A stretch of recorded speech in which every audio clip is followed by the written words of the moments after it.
I'm Sylvia from Vintage Kitchen Vixen, where I share tips for simple living, creating memorable gatherings, and preparing wholesome and traditional recipes with a vintage twist. And today I'm going to be giving you a culinary lesson on a very important ingredient for baking and for cooking, and that is the humble egg. So I've never done one of these videos before. If you like it, let me know, leave a comment below, like this video, and maybe I'll consider doing more in the series, just going over and breaking down different ingredients that are essential to baking and to cooking. So for instance, knowing how to use sugar, knowing how to use butter and milk. When you know the theory behind these kinds of ingredients, it's going to help you build recipes. And when you understand how to use something, you don't have to rely on recipes so much. So eggs, if you didn't know, they serve 4 main functions in the baking and culinary world. And that is as a leavening agent, as an emulsifier, a thickener, and as adding structural integrity. So I'm going to be breaking down each one to explain how that works. So if you didn't know already, eggs are a complete protein. They have all the amino acids that you need. They have B vitamins, not all of them, but they have B vitamins, and they also have vitamin E and other vitamins that I can't even begin to list. It's the protein in the egg that makes eggs work the way they do.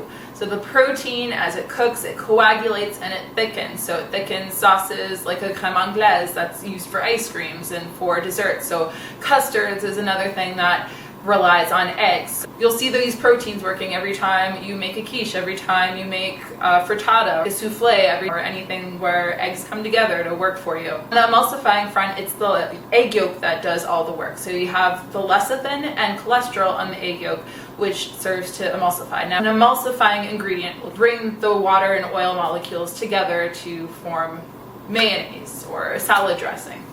So it's the lecithin that is the main player in that. And most commercial mayonnaises and salad dressings, the lecithin that comes from is not usually egg yolk, but it's a soy-based lecithin.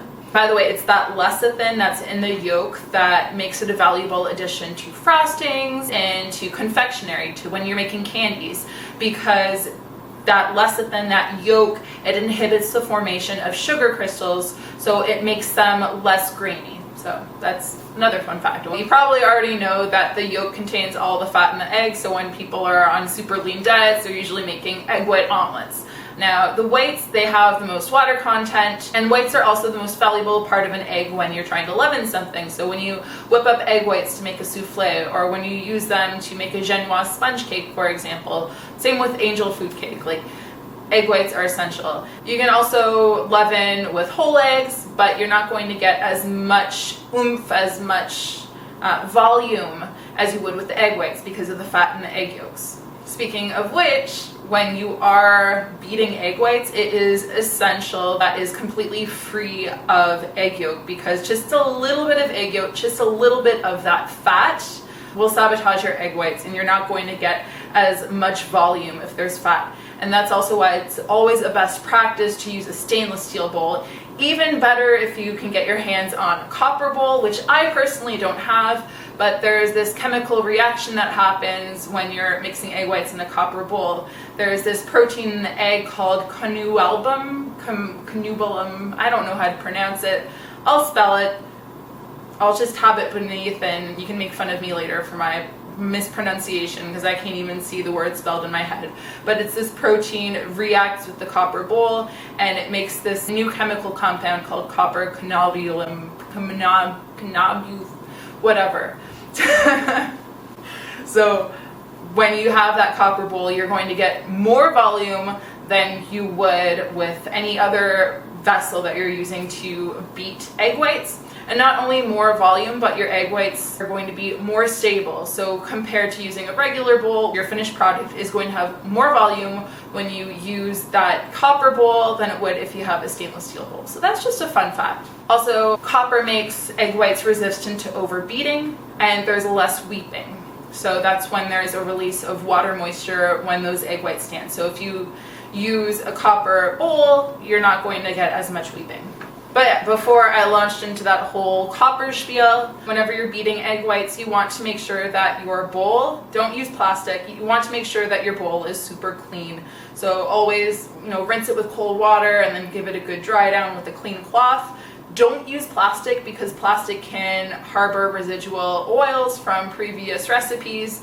So use a stainless steel bowl, copper if you have it, but make sure it is nice and clean and free from any fatty residues, because you don't want to sabotage that volume that you're trying to get from the eggs.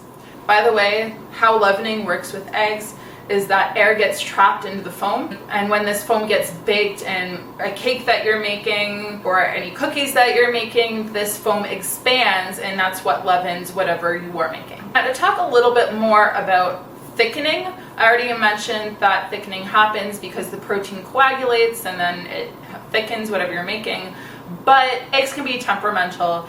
So it's really important to temper your eggs, so making sure that they come slowly to the temperature of the hot, whatever that hot mixture is. So you just add that cream or whatever you're boiling, you add it slowly to the eggs, so that you don't shock them, because when you shock eggs, when you bring them to a high temperature really quickly, that is when they scramble, and when the eggs scramble, they're not going to thicken, because that protein, instead of thickening, it scrambles and it loses that ability to thicken. Egg whites, by the way, usually set between 144 degrees Fahrenheit and 149 degrees Fahrenheit, and egg yolks generally set between 149 degrees Fahrenheit and 158 degrees. Now, adding any sugar, water, or starch, that does raise the temperature of when those eggs are going to coagulate, so that is something to bear in mind. But usually it's at 180 degrees is when the eggs will start scrambling. Really wish these eggs were eggs that came from my backyard, from my chickens, but I don't have chickens in my backyard. I really want chickens in my backyard, and one day I hope to have them. But these are just regular store-bought eggs because there are no roadside egg stands in my area. I wish they were, because I would go to them like every week. But this is what I have, this is what I use, and the reason I wish I had fresh eggs is because I would have more control over my recipe. So when you're poaching eggs, it's best to use fresh eggs because the egg whites are thicker. As an egg ages, the egg whites get thinner, and so the yolk is more likely to break the older an egg gets. Also, you probably know when you're cracking an egg, there's usually little squiggly protein thread strands. Do you know what I'm talking about? It's like a thick strandy thingy. That actually has a name. I'm going to mispronounce it, but I'll write it beneath, and then again, you can make fun of me later for my mispronunciation, but it's called calci. I don't know. I'm going to learn, and I'm going to feel like a fool later. I should have really checked up on my dictionary pronunciation before filming this, but here we are. So those twisty strands in the egg, they actually serve a purpose. They actually anchor the egg yolk in place, and they attach to the shell. And this strand is usually more prominent with fresher eggs. They actually have no impact on your recipe, so keep them in. Don't worry about them. If you are making custards and you're using whole eggs, you can always make sure that you have a completely smooth finish by straining them after the fact. Now, another thing about fresh eggs versus old eggs is that as eggs get older, they generally have more alkaline and the texture can change a bit. So while it's better to poach with fresh eggs, it's better to hard boil older eggs because it's easier to peel the eggs after they are boiled. Now, interestingly enough, there are a couple of things about fresh egg whites versus old egg whites. So fresh egg whites, they're going to have that staple foam that translates into a product with higher volume, but it takes longer to beat them into the peaks that you need to get that volume. And old eggs, they beat faster, and they also look like they have more volume, but it's going to lose volume as it bakes in the oven. Now, just a little note on storage. So I don't know if you knew this, but when eggs are freshly laid, they have a natural coating that protects them from bacteria and contaminants. And as soon as you wash those eggs, because sometimes you have straw in them and they're a little bit dirty, when you wash those eggs, you should use them right away because that oil, that natural coating has been removed, and so you need to use them right away. Now, commercial eggs, every egg is washed and it's usually coated with a thin layer of mineral oil to protect the egg. So again, if you wash them at home, you best use them right away because you don't want them to become contaminated. And also, one thing that I didn't mention is that that coating also helps the eggs retain their moisture. Another way you can keep eggs moist for as long as possible is the way you store them. So there is a reason eggs come in cartons, and it's not just to protect them from breaking. They protect the eggs from bad odors that might be in your fridge, and if you have bad odors in your fridge, you might want to consider giving it a clean. If you want to see me cleaning my fridge, I do have a video on that. It's not as entertaining as my oven cleaning video. You know, I figure if I have to clean any part of my kitchen, I might as well make a video on it. Generally, when you bring home a carton of eggs, they are best used within 5 weeks. They keep better when they are kept towards the back of the fridge because they're at a steady temperature of 4 degrees Celsius, or I think it's like 40 degrees Fahrenheit, because as opposed to keeping them at the front, every time that fridge is opened, cold air escapes from the fridge, and the fluctuations in temperature affects their shelf life. Also, if you accidentally leave your carton of eggs out overnight, your eggs are fine, but for every overnight period that they're left at room temperature, it robs a week of shelf life from them. For me, I am constantly buying eggs, so I'm never concerned about my eggs going bad. If you ever want to test the freshness of your eggs, there is a trick. So hold on, I'm going to do a little science experiment. Now, this isn't an exact science, but a way that you can test for your eggs' freshness, you can have like, you know, your fresher eggs and your older eggs, and you can put them in water. If they're fresh, they should stay at the bottom. Fresh eggs have smaller air pockets, so the older an egg gets, the larger the air pocket gets, and they can sometimes float to the top. However, that being said, and this is why I'm saying that this test isn't be-all, say-all, is that higher quality eggs do have smaller air pockets, so even as they get older, the air pockets aren't going to get large enough for them to float. And I mean, I bought these eggs last week, so I guess they're kind of fresh, or they're just quality eggs. And now I'm gonna have to use this egg because I just removed the coating. But that's fine, I'm gonna show you how to separate eggs too. Now, some people get worried about using raw eggs in recipes. So for instance, making beef or salmon tartare, in which case probably the egg part is the least of concern when you're making those kind of recipes because you're consuming raw meat. For mayonnaise, for example, some people are wary about making that mayonnaise because of the raw egg. Now, I don't know how recent this number is, but once upon a time, the American Egg Board said that 1 in 20,000 eggs is contaminated with salmonella. So just be mindful when you're handling your eggs that you keep them at a good temperature. So that's why it's important when you're making a crème anglaise, you want to keep them out of the danger zone.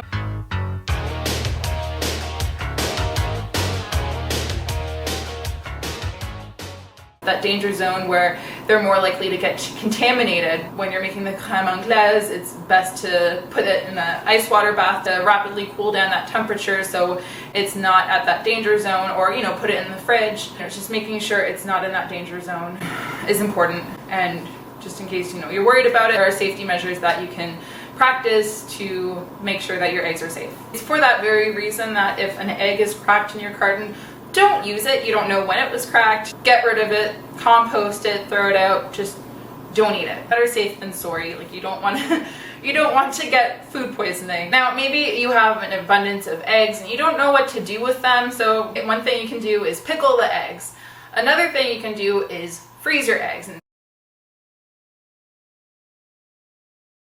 This is something that you see in bakeries a lot and in pastry shops, is that they rely on big boxes of like egg yolks or just eggs and egg whites, just because it's a lot faster than cracking eggs one at a time. Unless usually higher quality pastry shops, they'll just do everything by hand and they don't bother with the cartons or the big boxes of egg wash. Although the egg wash does come in handy when you're making croissants, because you just pour it in a bowl, and then that's another thing that I didn't add. Eggs make a beautiful wash when you're baking something, because the egg whites give it a nice sheen and the yolks give it a nice color. So when you're making viennoiserie or brioche or any buns, or pretzels. Just coating them in egg wash gives them a beautiful luster and finish. And when you're making egg wash, by the way, like you can just mix an egg together, but if you want to have it lump free, you can add a little bit of water and salt to your egg wash to make it lump free. So yeah, you can pickle your eggs. Another way that you can preserve your eggs is by freezing them. So you can freeze whole eggs, just beat them together and freeze them. You can freeze your egg whites, and if you freeze your egg whites, make sure that they're completely free from yolk. Otherwise, if you want to use those egg whites down the road to make a nice foam, you don't have to worry about a little bit of egg yolk going to ruin it. You can also freeze your egg yolks separately. And when you do freeze your yolks, you do want to include a little bit of sugar in your yolks. Otherwise, the yolks aren't always smooth when you defrost them. You can also use salt, but to give you an idea, for every 4 yolks, you would use 1/8 teaspoon of salt or half a teaspoon of sugar. So when you're baking, you'll often come across recipes that call for eggs at room temperature, and the reason for this is that eggs that are at room temperature, they have more volume when you're beating them, which results in more leavening power. However, the problem with this, if you're separating your eggs, is that when eggs are at room temperature, the yolk is more likely to break. You can get around that by separating your eggs when they're cold, and then just warming up the eggs over put the bowl over like a hot bowl of water just to warm them up and to bring them to room temperature. But if you're not separating your eggs and you need an egg at room temperature, you can just pop them in a cup or a bowl of hot water for a couple of minutes, and that will warm the eggs up pretty fast. Alright, so when you are cracking eggs, I'm pretty sure you probably already know how to crack eggs, but I'm talking about separating eggs here. So there are 3 ways to do it. One, you can have an egg separator, but I mean, who needs another tool in their kitchen? Another way you can do it, which is probably the way you are familiar with already, you just go back and forth and do it that way. There's the yolk, and there's the white, and there's that little Celt side. Another way you can do it, and this is what I do when I have a lot of eggs that I need to separate. This is how a lot of bakers do it. You break the egg, you forget about the shell, and you just do it in your hands. Like that. Now, if you need a lot of egg whites, best practice is you would put these aside and then you would start over with the next couple of eggs, because if you do more than this and you get a little bit of yolk in, you just ruined your batch of egg whites. So keep them separated. You know, put them in a little container or whatever bowl you're going to be using and continue. I think that's all I want to say about eggs. Oh, by the way, most recipes, they are calling for large eggs because there are large eggs, there are medium eggs, there are extra large eggs, but most recipes are going with large eggs for a baseline. So that's just something to bear in mind, but that's all I have to say about that. I really hope you enjoyed today's lesson on eggs. If you want to see videos like this in the future, and if you want me to turn this into a little series, let me know in the comments below. And also let me know if you learn anything new about eggs, or if there's anything I missed that you think I should know about. If you are new here, I really hope you subscribe by hitting that bell notification. I also have recipe videos that come out once a week where I do something called silent film mode, so definitely check out one of those videos to see if it's your cup of tea. Otherwise, I hope you like this video, leave a comment, and share this video if you feel so inclined. Oh, and by the way, I do put out 2 new videos a week, so I will be seeing you real soon. Bye!